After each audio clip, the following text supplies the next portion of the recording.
Thanks.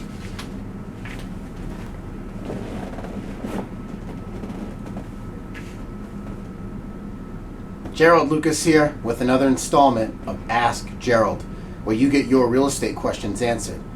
Today's question comes from Quincy. And Quincy writes from Chesterbrook, Pennsylvania. Quincy writes, Gerald, my cousin's tenant wants to break his lease.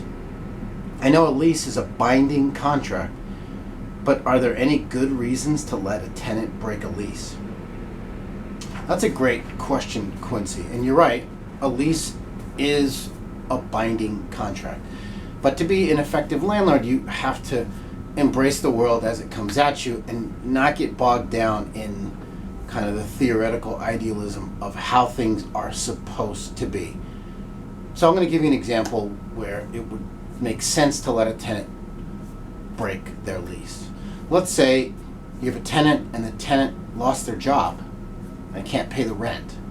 Let's say that the tenant also gave you plenty of advanced notice so you could find another tenant.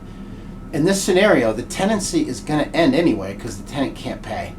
And by giving you advance notice, they've saved the landlord the additional cost of eviction. So in that scenario, it makes sense to let them break the lease and move out, and then you have time to find another tenant to replace them. So thanks for your question, Quincy. Good luck. For more real estate information and tips, visit my blog at geraldlucas.com. I'm Gerald Lucas, and I'll see you again soon.